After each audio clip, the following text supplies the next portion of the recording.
So I want to wish everybody a big hello and Merry Christmas and welcome to Mar-a-Lago for this exciting announcement of the new Golden Fleet. We're calling it the Golden Fleet that we're building for the United States Navy. As you know, we're desperately in need of ships. Our ships some of them have gotten old and tired and obsolete, and we're going to go the exact opposite direction. We're delighted to be joined by Secretary of War Pete Hegseth, who's doing a fantastic job, and Secretary of the Navy, John Phelan. Marco Rubio is here, who gave a great few words toward the end of last week. He spoke for a couple of hours on what a good job we're doing, which is true. As Commander-in-Chief, it's my great honor to announce that I have approved a plan for the Navy to begin the construction of two brand new, very large, largest we've ever built, battleships. You know, you used to build the Iowa, the Missouri, the Wisconsin, the Alabama, and many others. We had big battleships. These are bigger, but they will have 100 times they'll be 100 times the force, the power, and there's never been anything like these ships. These have been under design consideration for a long time, and it started with me in my first term, because I said, why aren't we doing battleships like we used to? And these are the best in the world. They'll be the fastest, the biggest, and by far 100 times more powerful than any battleship ever built. So if you look at the Iowa, the Missouri, Wisconsin, Alabama, and others, but they were similar in size, some a little bit bigger than the others, but if you take the biggest one, it's 100 times more powerful. They're longer by a little bit, but and they're bigger ships, but they hold much more. They use the word lethality. Battleships are the largest, sturdiest, and most heavily armed vessel built specifically for naval combat. While America's built many new warships over the years, they've tended to be smaller, much smaller, and not conducive to where we are and where we're going, and peace through strength.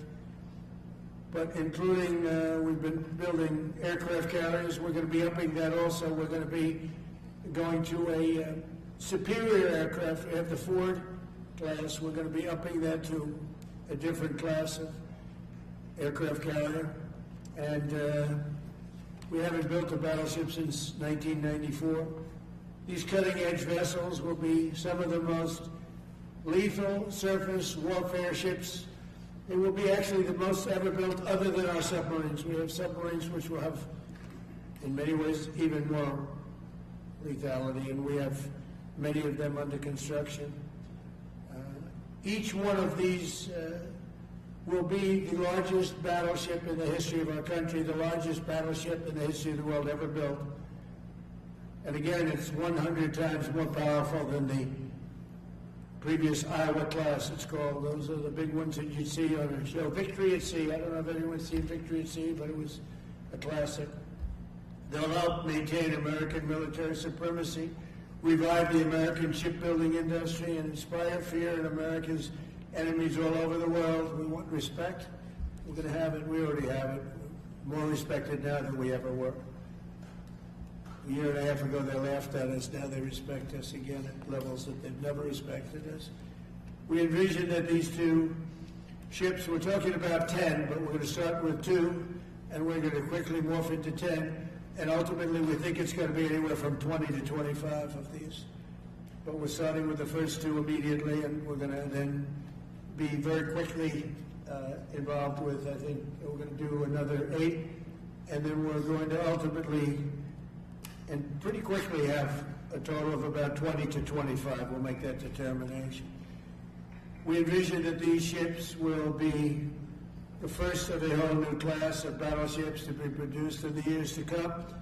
From Theodore Roosevelt, the Great White Fleet, you remember that, the Great White Fleet, to the legendary USS Missouri, whose massive guns helped win World War II.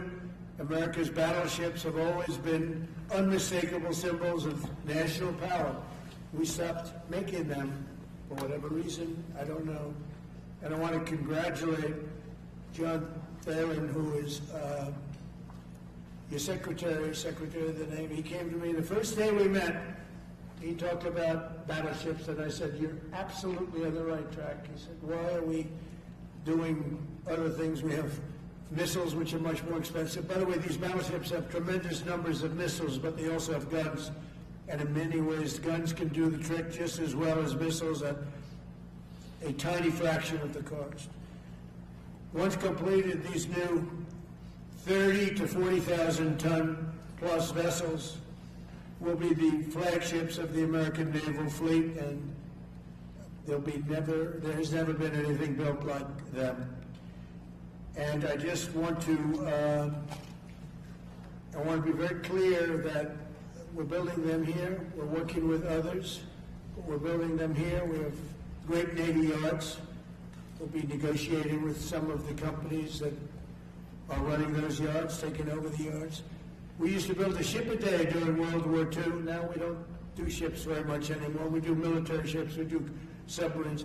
By the way, we're 15 to 20 years advanced in our submarines over anybody else. That was one of the things that I did in my first term. We make the best submarines by far in the world. We're at least 15 years advanced ahead of anybody else in submarine development. Most powerful, that's right, the most powerful weapon anywhere in the world, undetectable. So the battleships are going to be armed just in terms of guns and missiles at the highest level.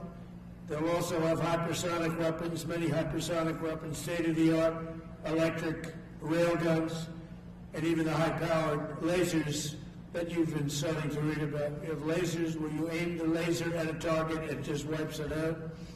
We're going to have, they'll be the most sophisticated lasers in the world, and the most sophisticated laser in the world will be on the battleships that we're building. They'll also carry the nuclear armed, sea-launched cruise missiles currently under development, which will be instituted pretty quickly, but they're under development and they've proven to be extremely lethal.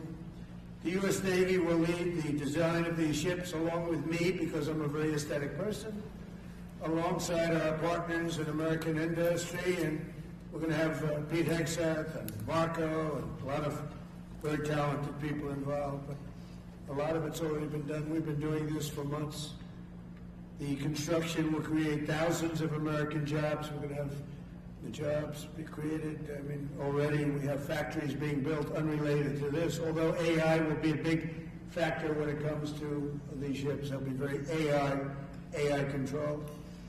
Today's announcement is yet another step in our mission to make the United States Navy stronger than ever before. Again, when you talk about 100 times the power of these massive ships that we had years ago, it's pretty amazing. And next week I'm going to meet with the defense prime contractors. I'm going to meet with them here, Florida. And we're going to be talking about production schedules because they're too slow. We have many countries, allies, that are wanting to buy. We make the greatest equipment in the world by far. Nobody's even close, but they don't produce them fast enough. So we're going to be meeting with them to talk about the production schedules. We're going to have strong production schedules. And the only way they're going to be able to do that is to build new plants. Even with the F-35, we have many people want the F-35 fighter jet. And it takes too long to deliver them to allies or to ourselves. It takes too long. The only way they're going to be able to deliver them is if they build new plants. They don't want to build new plants because that's expensive. So we're going to be discussing production schedules. We're going to be discussing CapEx spending. We'll be discussing the pay to executives where they're making $45 and $50 million a year and not being able to build quickly. They're going to make that kind of money. They have to build quickly. Again, we make the best equipment in the world, but they don't make them fast enough. And we're going to be also discussing dividends. We want the dividends to go into the creation of production facilities. So we'll be talking about all CapEx, dividends, and the pay. We're also going to be talking about buybacks. They spend so much money on buybacks. They want to buy back their stock. I don't want them to buy back their stock. I want them to put the money in plant and equipment so they can build these planes fast, rapidly, like immediately. I mean, I have sold more planes than any president by far, times probably 20. So every time I go someplace, I sell 100 planes. That includes commercial planes, Boeings, etc., but it also includes fighter jets. And I'm always having to say 5 years, 6 years, 7 years, helicopters, Apache helicopters, many years. India bought them. They want to get them. They don't want to wait a long time. So we don't want to have executives making $50 million a year, issuing big dividends to everybody, and also doing buybacks. And then they say, well, we don't have the money to build the plant. They got to build plants. Plants to make F-35s. Plants to make helicopters. Plants to make the F-47 new jet.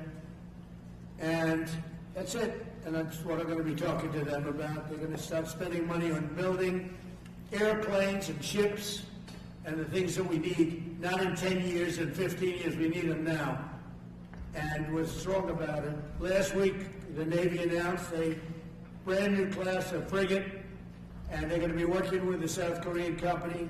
Hanwha, a good company, recently agreed to invest $5 billion in Philadelphia Naval Shipyard. We're opening up the Philadelphia Shipyard. Once a great yard. Now it was a long time ago decommissioned, but now it's reopening. Working with the Navy and working with private companies.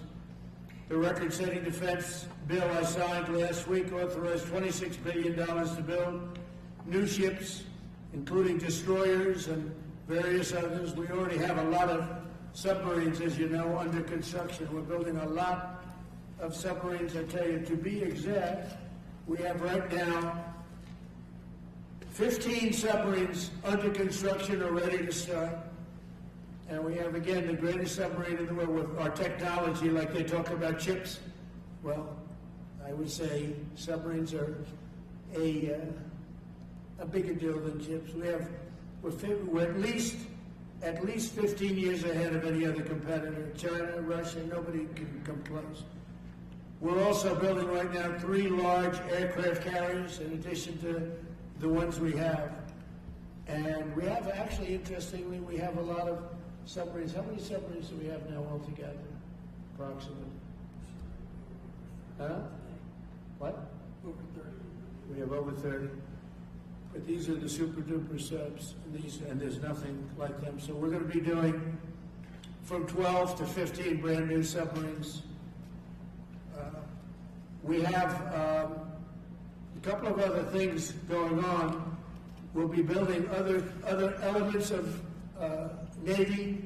We'll be fixing up headquarters. We'll be fixing up places for our great sailors to live. And we're going to be working very hard with companies, but we're also going to be penalizing companies that aren't doing a good job. For instance, when they built the Ford, Gerald Ford, the cost overruns were ridiculous. That was done in Norfolk, Virginia. We're going to be talking about that with that company. The cost overruns were out of control. In World War II, the United States built upwards of 4 ships per day. Can you believe it? 4 ships a day, on average. And now there weren't all big warships, but there were ships, freighters, tankers. And it's a tragedy that we allowed this incredible capability to just go astray. We don't do that much anymore. We do build our warships, but that's about it. But that's a lot. We're going to restore America as a major shipbuilding power. We're going to ensure the USA is the most powerful fleet anywhere in the world.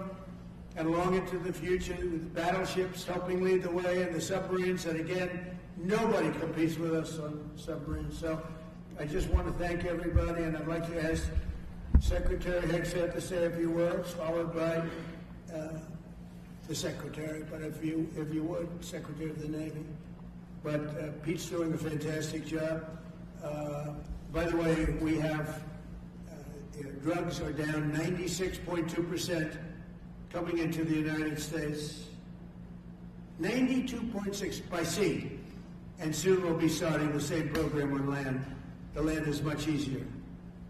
But every one of those boats that we knocked out saved 25,000 lives. So we saved 25,000 lives every time we knock out one of those boats with the drugs pouring in, and you just have to see it. I mean, people say, oh, gee, do you think it was really drugs? Well, just take a look. Bags all over the place. That's not fishing equipment. There's no fishing rods on those boats. They move fast. When you see a boat with 4 engines or 5 engines on, going 40, 50 miles an hour, they get hit. We save 25,000 lives every single time we knock out a boat. And it's over 96% stopped by sea. We're trying to figure out who the other 4% are, frankly. And we're going to have the same success, but even quicker, because it's much easier on land. If they want to come by land, they're going to end up having a big problem. They're going to get blown to pieces, because we don't want our people poisoned. 300,000 people died, probably last year 300,000. A lot of people say it was 200. Somebody said last night, it was only 175,000 people. That's like 3 stadiums, big football stadiums filled up with people died. But I think the real number is 300,000. We're not going to have that anymore. So we're doing a great job, and we enjoy doing it. Our border is secure. Our country is strong. Trillions of dollars is coming into our country from other countries and companies. They're building factories and plants, including auto plants, all over the United States of America. Without tariffs, they wouldn't be doing anything, although they were very happy with the November 5th election. But it's only because they want to avoid paying tariffs that they're all coming in. And again, the biggest number was $3 trillion in history. That was China many years ago. Now it's $18 trillion, and that's just in 10 months. We think we could hit $20 trillion. That's investment in the United States, including plant and equipment. So thank you very much, and I'll ask Pete to say a few words, and then John. If you have any questions, we'll take them. Thank you. Mr. President, you're exactly right. There are no fishing poles, no fishermen, and no fishing boats. Just drug dealers and narco-terrorists. And with every strike, you're saving American lives. No other president is willing to do real deterrence. That's exactly what's happening. It's an honor to be here, Mr. President, Mr. Secretary, Secretary Rubio, to talk about what peace through strength really looks like. You can talk about it, or you can invest in it, and you can build it. And that's exactly what President Trump is doing. At the Department of War, we're restoring the warrior ethos. In fact, the President mentioned the NDAA. We put into law merit-based. We put into law getting rid of DEI and political correctness. That's now part of how our military operates. And you've seen it in record recruiting in the spirit of the Department of War. We're rebuilding the military. President Trump did it once. He's doing again with historic investments today in shipbuilding. And we're reestablishing deterrence, whether that's at the border, whether it's through Golden Dome, what happened with Midnight Hammer and what Iran found out, those drug boats, and of course the Houthis opening up the shipping lanes. American strength is back on the world stage. And the announcement of the Golden Fleet, anchored by new battleships, the biggest and most lethal ever, accomplishes all 3 of those things and marks a generational commitment to American sea power. Across the entire department, we are developing new operational concepts, deploying cutting-edge technologies, and making major investments, including in our Navy. This is happening in all domains, including space, as the President has talked about before anyone else. So it's the highest of domains and the lowest of domains under sea, and especially today in sea power, that always has to be decisive, has been in the history of America, and will continue to be under the leadership of President Trump. We will make sure that anything that flows from our country and with our allies flows freely and uncontested.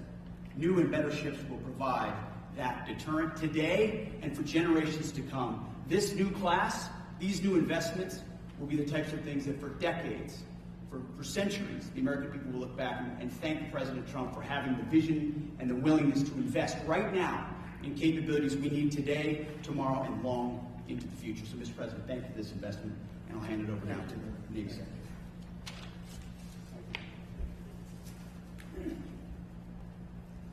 Mr. President, Secretary Hegseth, Secretary Rubio, thank you for being here on a very consequential day. From my very first conversation with President Trump about serving as Secretary of the Navy, he's talked about the great Iowa-class battleship and why America doesn't build ships anymore with that kind of offensive firepower that takes the fight to the enemy. During my time in the job, I've talked extensively with our combatant commanders, like Admiral Paparo and Admiral Cooper, and our CNO, Admiral Cottle. What I've learned is that not only is the President's idea a good one, it's something that Navy desperately needs and now has a formal requirement for. The future Trump-class battleship, the USS Defiant, will be the largest, deadliest, and most versatile and best-looking warship anywhere on the world's oceans. I want to thank the President for his vision to make this game-changing capability for the United States Navy. The Iowa was designed to go on the attack with the biggest guns, and that's exactly what will define the Trump-class battleships. Offensive firepower from the biggest guns of our era. This ship isn't just to swat the arrows. It is going to reach out and kill the archers. And for the first time in generations, we'll have a new leg in America's nuclear deterrence, because the Trump-class battleship will carry the nuclear-armed sea-launched cruise missile. Striking dominance isn't all that the Trump-class battleship brings to the fight at sea. It has the size and capacity to serve as a flagship for our fleet commanders so that they can command and control naval forces far out to sea. As shown in the series, and the President mentioned it, Victory at Sea, Admirals Bull Halsey and Raymond Spruance commanded the war in the Pacific from their battleship flagships during World War II. Now this new battleship will command everything from warships to drones and everything in between. We're going to make battle groups great again.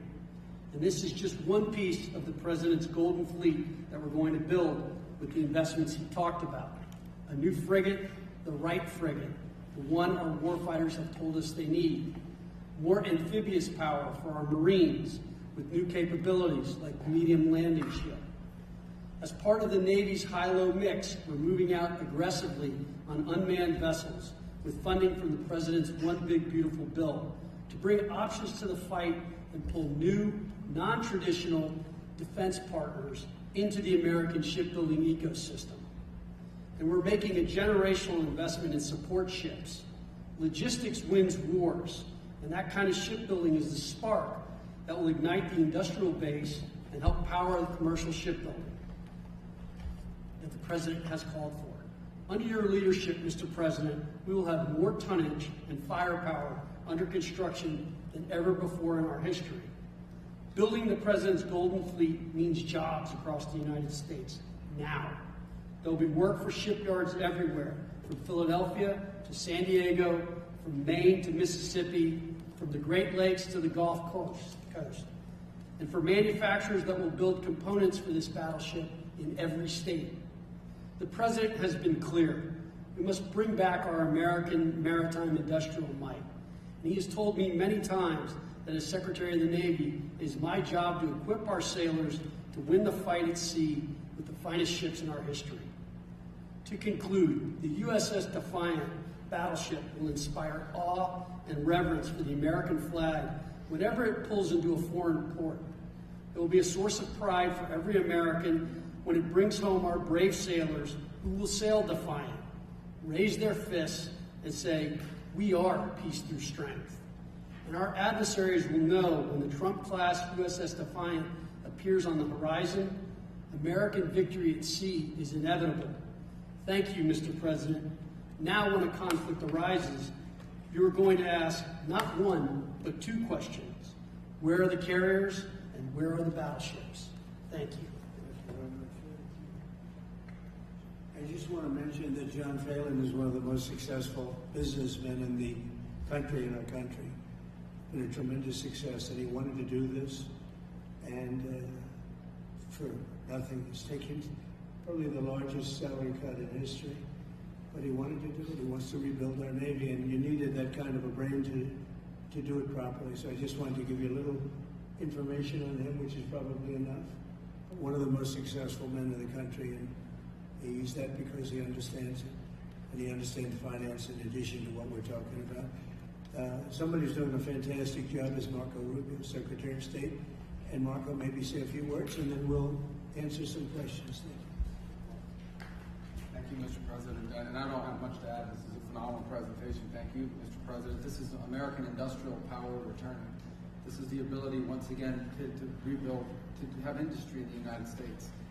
This is generational, the change, not just in terms of applying American war power, increasing our ability to protect the seas. The U.S. Navy is the single biggest source of peace in the world of all of our forces because it gives us a global footprint. But it rebuilds American industrial capacity. The ability to make things again in our country has been critical to what the President's agenda has been all about, and this is a tangible reminder of it. And I know the country's grateful for it, and generations of Americans will be grateful for it. So thank you. Thank you, Mark. By the way, I think I'd just like to point out that these ships are made of steel as opposed to aluminum. It's a big difference, as you know.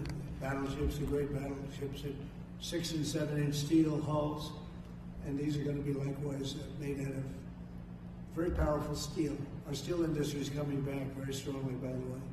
It's coming back at record numbers, and we're going to be using them for the steel, as opposed to an aluminum side, which, in all fairness, is not the same. So, John, we're going with all steel, I understand, and it's going to be something that people are surprised, more expensive, but not even comparable in terms of the importance and the strength. Yeah, please. What's your timetable for these first two ships? And do you see them as a counter Yeah, to China? we'll start almost immediately, and we'll probably talking about 2.5 years. And in terms of the mission, do you see it as a counter to China? It's a counter to everybody. It's not China. You get along great with China. I have a great relationship with President Xi, and not China. It's just everybody. You don't know who comes along, but we just wanted peace through strength. Hopefully, we never have to use them, but there will never be anything built like these. Think of it. Those battleships are incredible. These have 100 times the power. Think of that. And they were big and they were powerful. You know, I thought about taking some that are in dry dock and changing them, and then when I said that, you know, if we did, would be about, we could increase, if we doubled them, they'd be at like just a tiny fraction of what one of these was. This is the new technology, which is incredible. So we decided pretty early on not to do that. Yeah, please. Mr.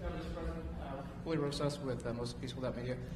You just referenced the lower amount of illegal drugs that are coming by sea, and you just said that you're going to start that same program on land soon. Are you just referring to Venezuela, or are you referring to other countries in Latin America? Anywhere drugs are pouring in, anywhere, not just Venezuela. Yes? Speaking of Venezuela, oil, what are we going to do with oil that we have? Going to do with what? The oil that has been seized. The United States seized 1.9 million barrels of oil on December 10th. We're going to keep it. We're keeping it. Where's it going? Are we going to sell it? What are the strategic? Maybe we'll sell it. Maybe we'll keep it. Maybe we'll use it in the strategic reserves. We're keeping it. We're keeping the ships also. Yeah, please. About Venezuela, sir, have you spoken to American oil companies that have had their assets seized about what a post-Maduro Venezuela would mean for them, and what coming back and restarting? Oh, the big ones, yeah. I have. Yeah, please. Why do you feel like this initiative was neglected for so many years? And does this come amidst the rising tensions between the U.S. and Venezuela? We're talking about with Venezuela? Yes. Well, you had a different kind of a president before me. They didn't mind being ripped off. They didn't mind being robbed. They didn't mind drugs pouring into our country. They didn't mind the jails of Venezuela and Nicaragua being emptied into the U.S., where they take over Colorado and other places. I do mind. So you had a different kind of a president. I hope people are enjoying it because we've never been respected more than we are now. Yeah, please. Thank you. Thank you, Mr. President.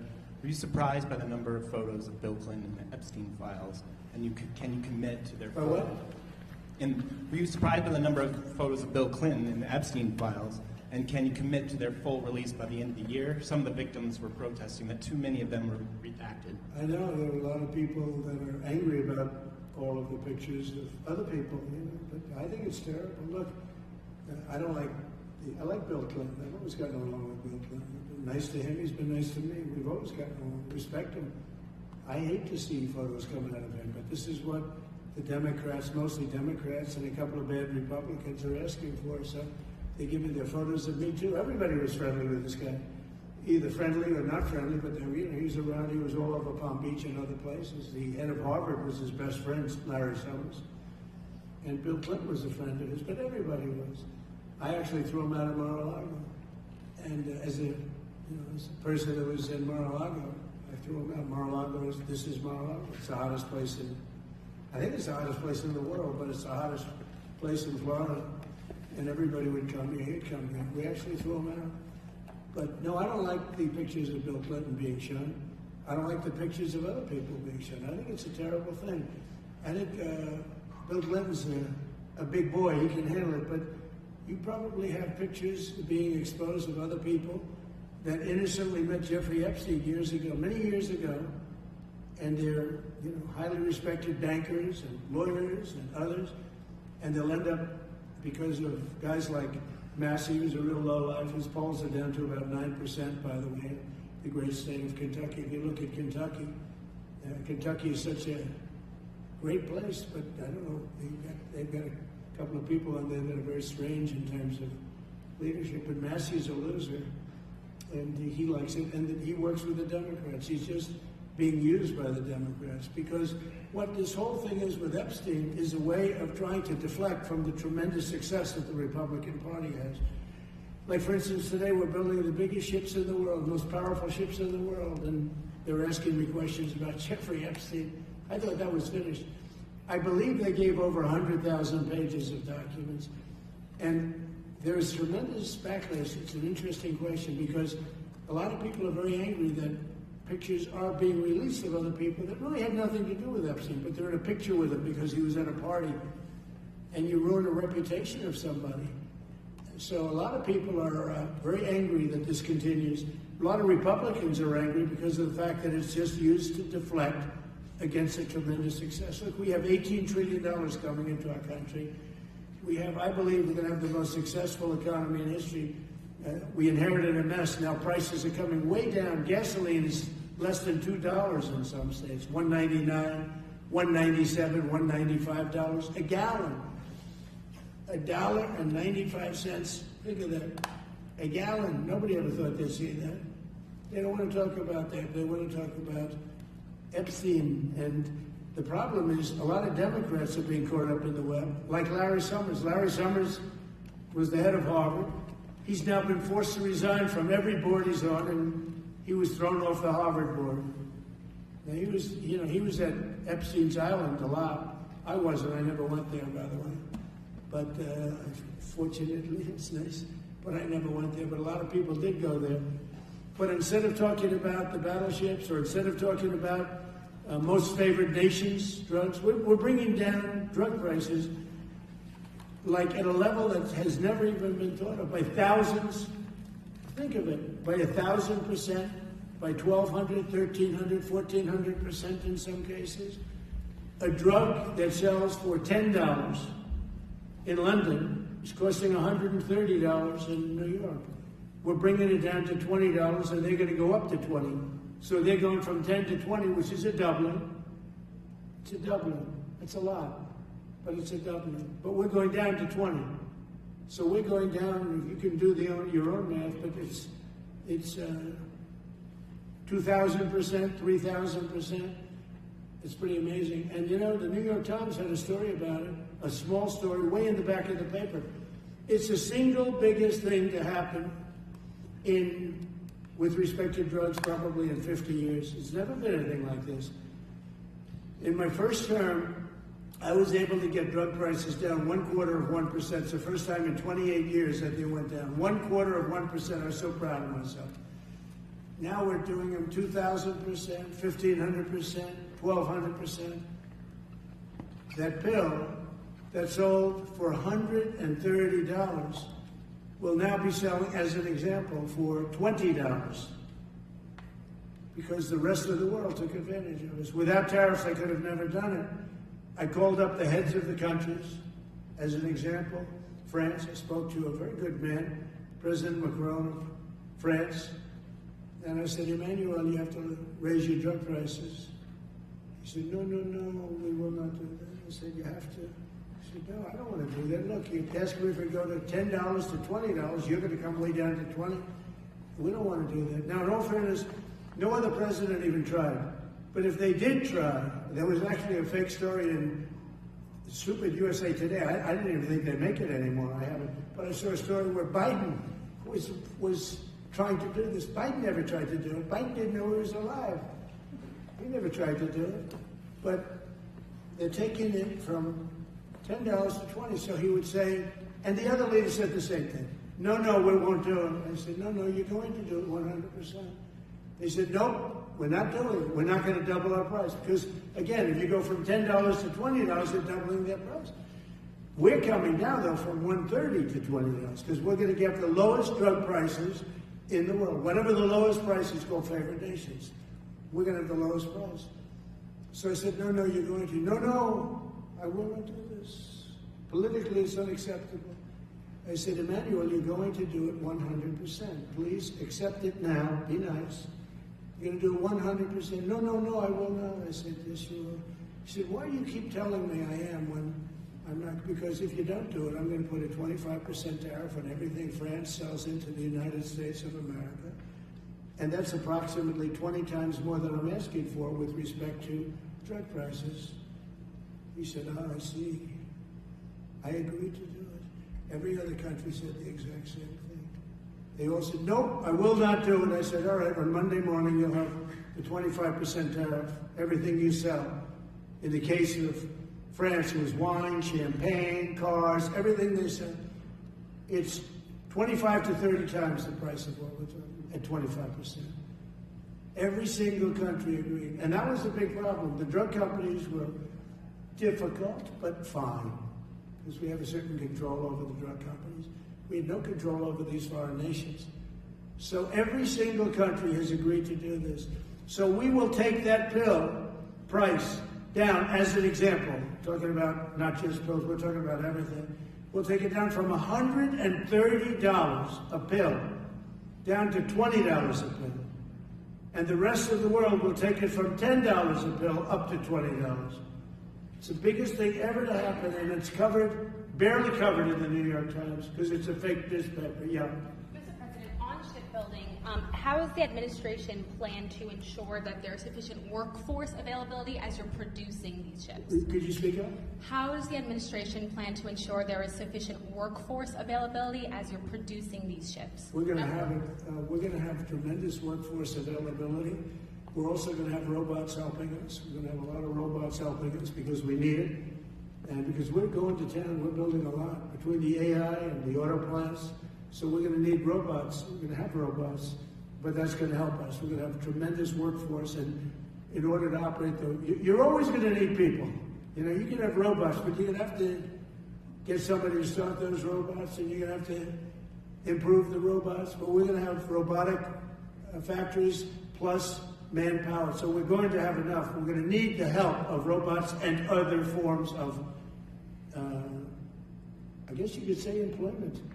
We're going to be employing a lot of artificial things, but the beauty is we're going to have more jobs than we've ever had. Just so you know, I think a number came out the other day. We have more jobs right now in the United States. More people are working right now in the United States than at any time in the history of our country. Think of that. Pretty amazing. So we'll have the help of, mechanical help, if you want to call it that, but we'll have tremendous employment. They'll be paid a lot of money. They'll do better than they ever did. Okay? Mr. President, some may have been expecting a different kind of announcement today, hearing your Secretary of War and Secretary of State here. You mentioned strikes on land in Venezuela more than 15 times, even now, just in your recent remarks. Why should Maduro take your threats seriously? And he can do whatever he wants. What's your end game? Maduro? What's your end game? There's no answer. He can do whatever he wants. I mean, we have a massive Armada formed, the biggest we've ever had, and by far the biggest we've ever had in South America.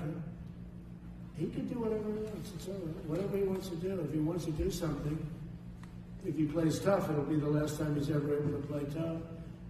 But they sent their prisoners into us. They sent people from jails, prisons. They sent people from mental institutions and insane asylums into the United States. Just walked right in because Biden had an open border policy. What the Biden administration did to our country can never be forgotten. They took in millions and millions, 25 million people over the course of 4 years. Many of those people were murderers and drug dealers, prisoners, rough prisoners. 11,888 murderers. More than half of them killed more than one person. They came into our country. Now, I spoke to Christine Ohm today. I spoke to Tom Holman today. He came down to see me. And we had a great meeting. They've done an amazing job. We're getting them out. We're getting them out very fast. But this should have never happened. But Venezuela was one of the... Venezuela took advantage of the open borders that Biden created more than any other country. Tren de Aragua, we had gangs all over. Look, I mean, you have a very weak governor in Colorado. Look what happened in Colorado where they would occupy apartment houses. And he didn't want to do anything about it because he was scared. Any other questions? Yeah, go ahead, please. So in response to the United States taking sanctioned oil from Venezuela, Colombian President Gustavo Petro criticized the United States by saying, well, the Southwest is stolen land and that it should be returned to Latin America.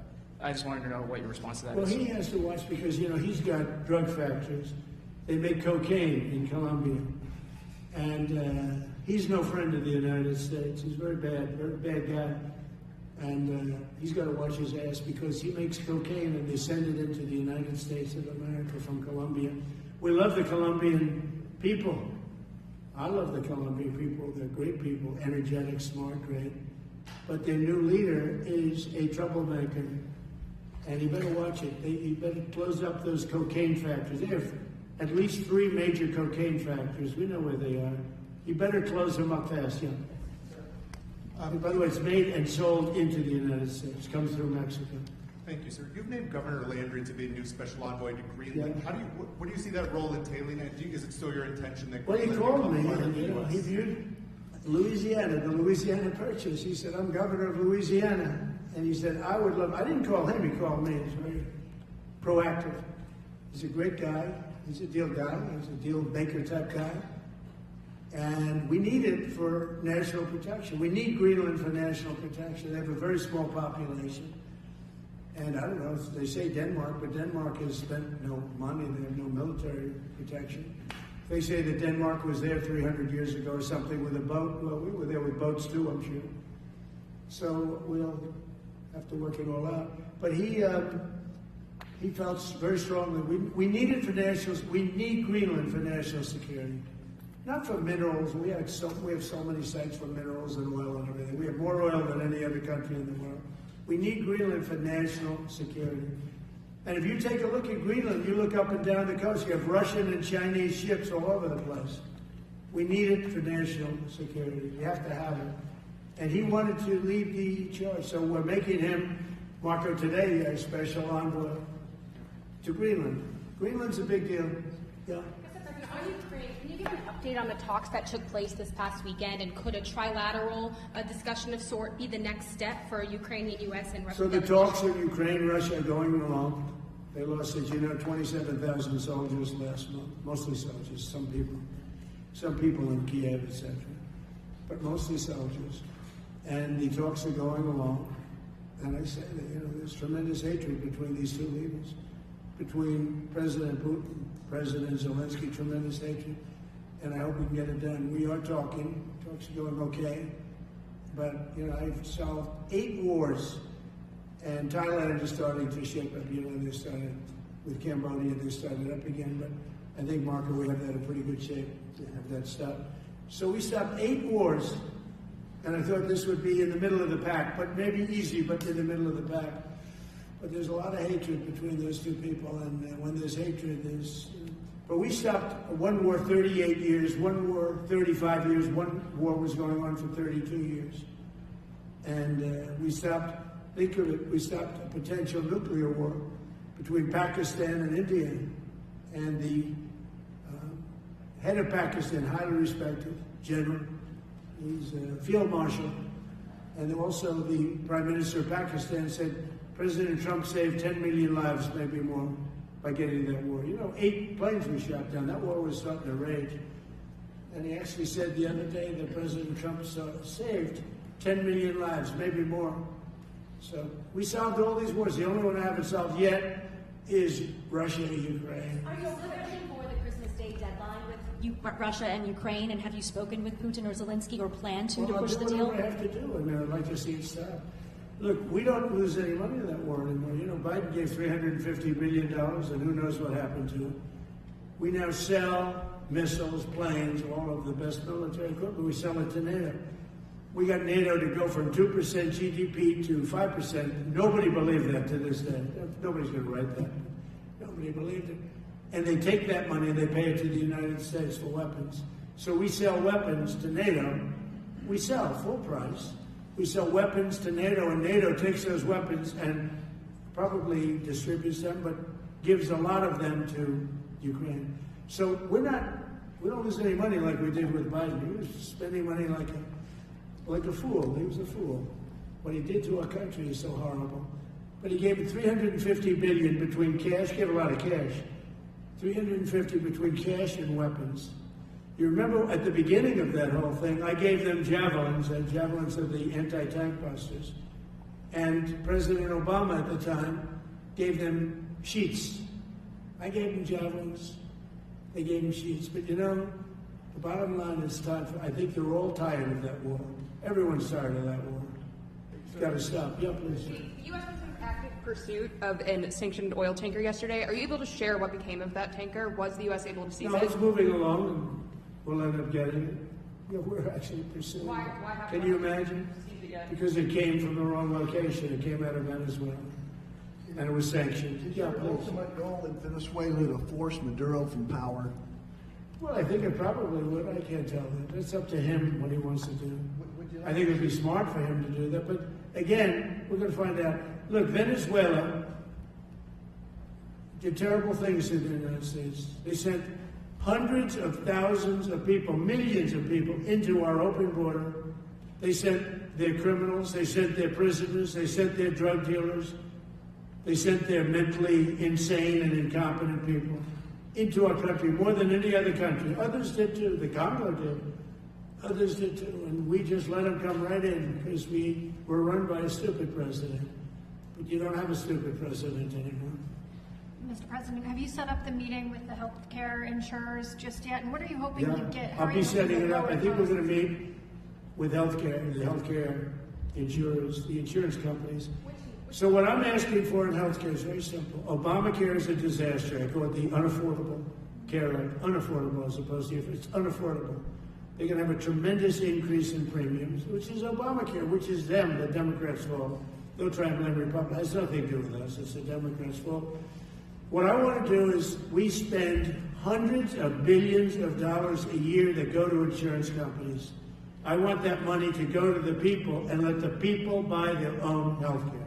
And everybody loves it. It's become our issue.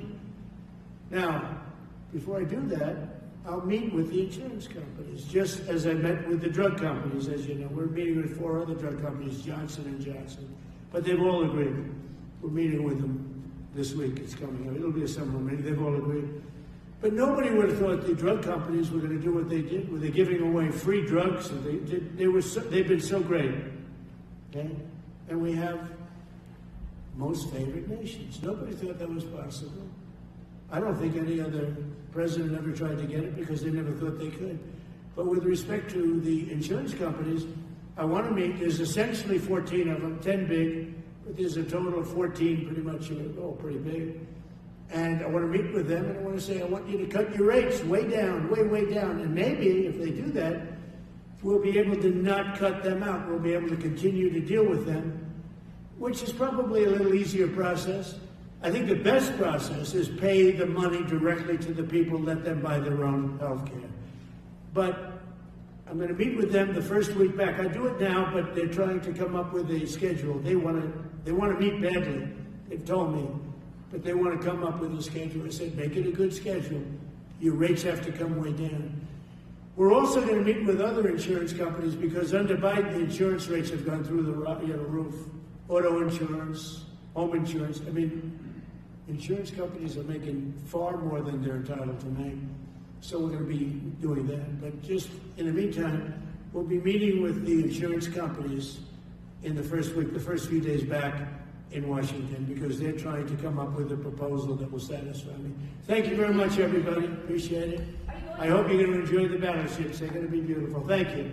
And have a great Christmas if I don't speak to you. Thank you very much. Thank you very much.